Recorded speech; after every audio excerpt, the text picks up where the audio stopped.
Hi, good morning. This is Penny with Our Crazy Adventures in Autism Land, and today we are going to talk about goal setting because you want to have some goals set for your child with autism. I could talk about this all day. Whether it's life goals or it's homeschool goals or any sort of goal, you need to set them so that you're doing your resources correctly, so you're throwing money at the right place. You don't want to, with no end goal in sight, which we'll go over in a minute, you don't know where to put your resources. You don't know, does he need more OT, or does he need more, should we focus on PT now and not go to OT, or should we do speech for an extended period? Sometimes not having a goal too it means that you don't know that you need to take a break. Yesterday we talked about knowing your child's developmental age and when to take a break, and sometimes academics have to take a back seat for your homeschool, and so with no goals, you don't know how to do that. So this is sort of the homeschool version of an IEP, except I use the goal setting plan that I'm about to show you, not only for life goals for Logan, but also for educational goals. So you could do both. So you could use a regular piece of paper if you want, or on my site you'll find what we call, it's probably backwards, the Autism Action Plan. So it's just a printable, and what it does is it's a planner that helps you create that individual plan. So what you want to do is you want to make a big goal or long-term goal. So you want to make like a 10-year, what we do is we make a 10-year goal. Where do we envision as his parents seeing Logan in 10 years? Now when he was like 5 or 6 and he was still, developmentally around 18 months, you make the 10-year goal based on their developmental age. So if your child is 7, but he's really developmentally 5, you would say, how do I picture Logan in 10 years when he's 15, in that 15 to 17 year range? Because you are going to, you're going to fill in those gaps and make advances, but you also want to make sure you remember to, you remember that they're still going to have those gaps. So if your child's 7, don't think, where do I want to see him at 17?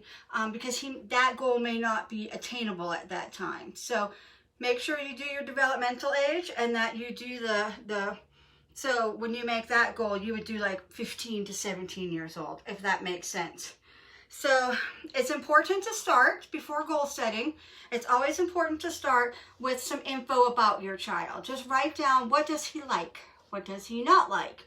Where do you, like, what is he never going to do? Logan's never going to be an airplane pilot because he gets motion sick. So making a 10-year goal for him to become a pilot or learn how to fly a plane is, fruitless, because he's never going to do that. So I like to write it down just to sort of remind myself what he likes and what he doesn't like. He likes reptiles. So seeing him in 10 years as, owning his own reptile business, or as a herpetologist is a great goal for Logan. So sort of take your kid's interest and go from there. Now, if I had done the 10-year goal for what Logan's going to do as an adult when he was 5, it would have been something dinosaur related, because he liked dinosaurs.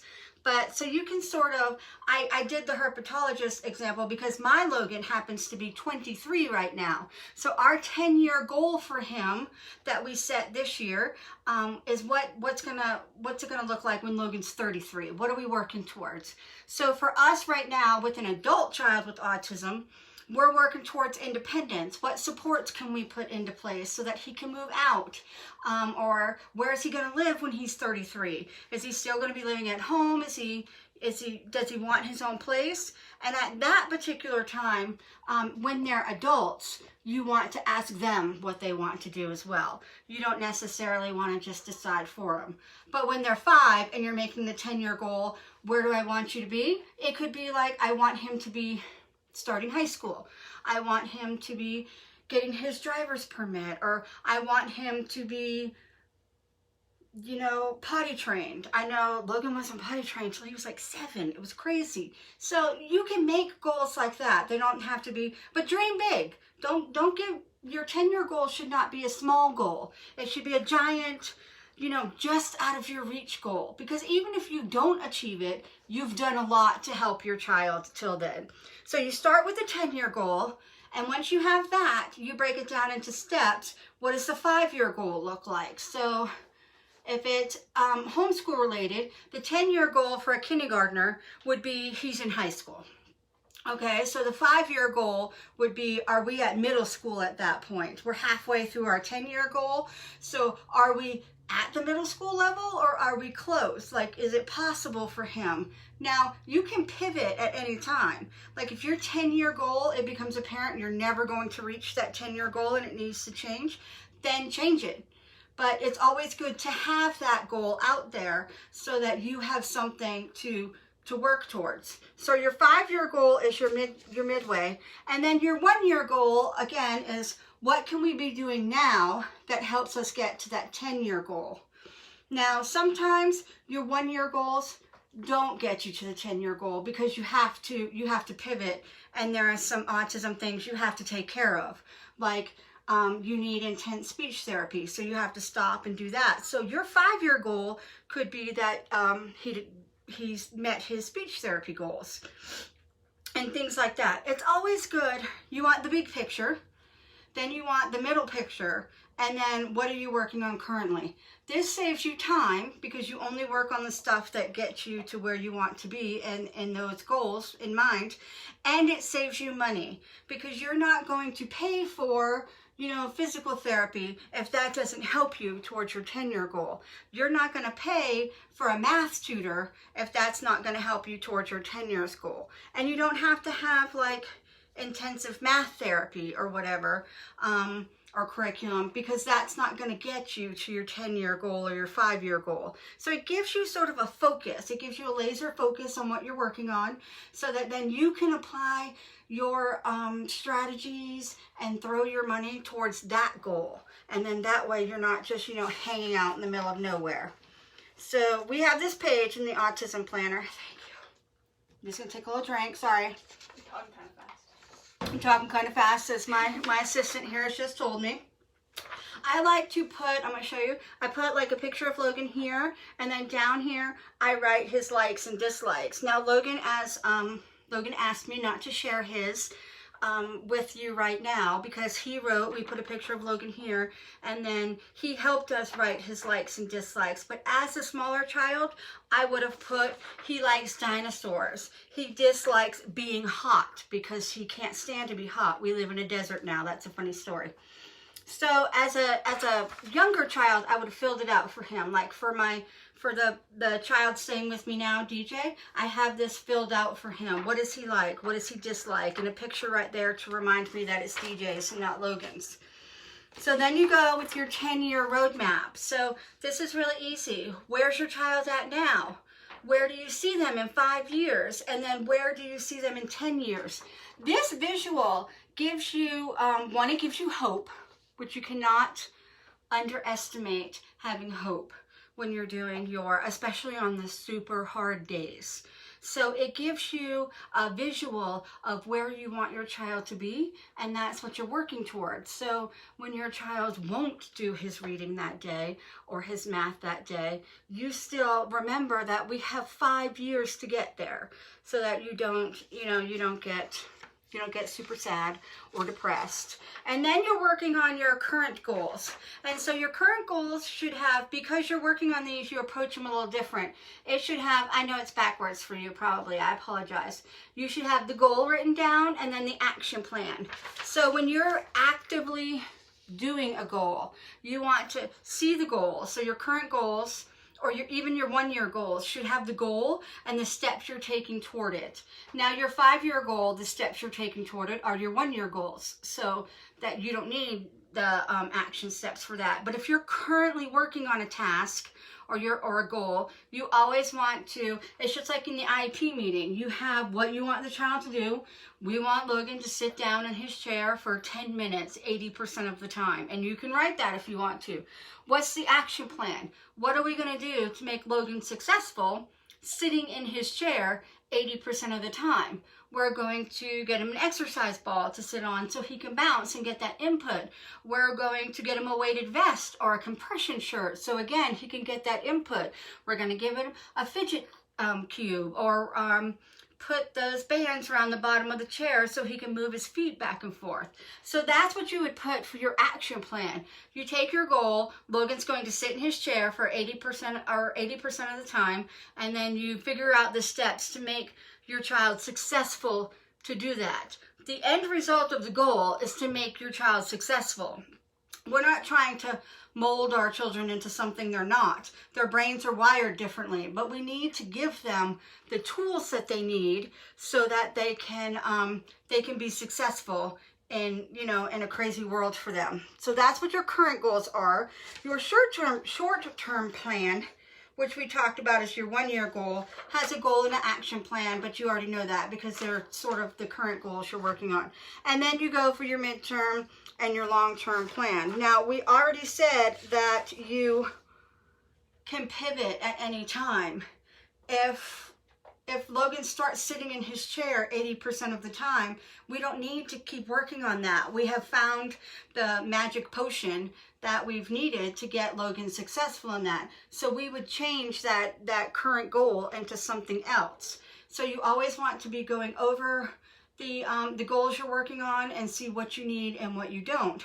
So if your child is significantly behind in writing and that's what you're focusing on this school year, you would put Logan's going to be able to write a paragraph at a whole paragraph or dictate a paragraph on his own. And then I would give Logan the tools he needs to do that. So I would do a speech to text, or I would teach him typing, or whatever it needs to happen. We would work on executive functioning and gross motor planning skills so that he could get his thoughts together and work on that. So that's how you do the current goals. So if you're using a goal setting planner for your homeschool, you would think of homeschool goals. For math, you would say something like Logan would know his multiplication tables by the end of the year. And then you would work on, okay, we need to get a game so that he can play a game and work on it. Some swamp or math athlete would work for that. Somology is perfect for that, actually.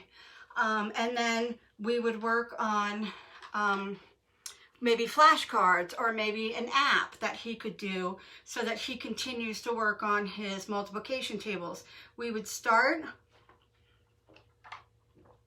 with the multiplication chart, and he would use that, and then we would gradually take that away. So you show him the easy ones, the 2, 4, by the 2s, by 0s, by 5s. And so your goals at that point is you're breaking it down into steps that gradually get harder until he gets to the goal of he knows his multiplication tables. If it was a reading goal, Logan will read a small chapter book by the end of the year. Then we would start by reading aloud together, and then we would move on to looking at picture books and coming up with stories, and then we would move to Dr. Seuss books and things like that, and then you gradually work up until you get to Logan reads a book. So goal setting is important. You want to do it at the beginning of every homeschool year so you can hone in on your child's deficiencies and sort of work on them in a fun way and make him successful. And it also, so you really need two. You need a homeschool one that you do every homeschool year, and then there's a sort of a life goal one that we do usually every January, that we look at. When he was smaller, I've mentioned this before, he started kindergarten and he couldn't drink from a cup. And that is one of the developmental milestones that kindergartners have. They can drink from a cup or drink through a straw. All he could drink through was a sippy cup at that point. He couldn't even drink through a straw. So our goal became Logan needs to drink from a cup. But you can't just hand Logan a cup and say, here, drink from it. You got to sort of show him how to do it. So we moved to sippy cups with straws, and then we moved to cups with no lids. That was super fun. And then we gradually, as he got better and better at it, he could do it. Sometimes we had to go back to the straw part, or sometimes we had to go back to the sippy cup. You know, it was always one step forward, 2 steps back. So when you're goal setting, you need to remember that. But it was great to have a goal. We knew what we were doing. So we weren't trying to make Logan learn how to drink from a cup, plus eat with a fork, plus use a knife, you know, and all that other stuff, plus, you know, potty train, plus talk. We only worked on Logan needs to drink from a cup. And then that's where we threw our time and our effort behind. Having the goal made us less sad, I don't know how to say it, when Logan couldn't use a fork, because we knew that we were working on drinking from a cup, and then we could move on to using a fork or a spoon or something like that. So it not only gives you a goal, but it reminds you as you're working on that goal that you can always work on something else once you've achieved that. And it sort of gives you a focus, and it keeps you moving forward so that you can help your child do the most things. I tell everybody I see or I talk to when we talk about helping your child learn new skills, the more your child can do for yourself, the safer he will be.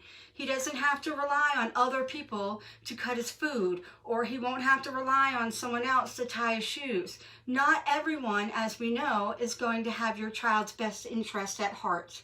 So the more we can teach our children to do, the more goals they can achieve, the safer they are, and the better not only their life is, but the better the entire family life is. And you know, when you get one child in autism land, the whole family's there. Everybody lives in autism land. Nobody gets to leave. Autism, you know, just becomes a part of your life. So we want to give our kids the tools to do things, but we need to go about it in an organized way. So we're not just throwing darts, you know, in the dark and hoping something comes up. So that's what goal setting should be. You should pick 1 or 2 goals that you're working on and then go from there. So remember, you start with your 10-year goal, what's your long-term goal, and then you break it down in half, what's your 5-year goal, and then what are you currently working on this year to help get them there. So leave me any questions in the comments, and thanks for joining me.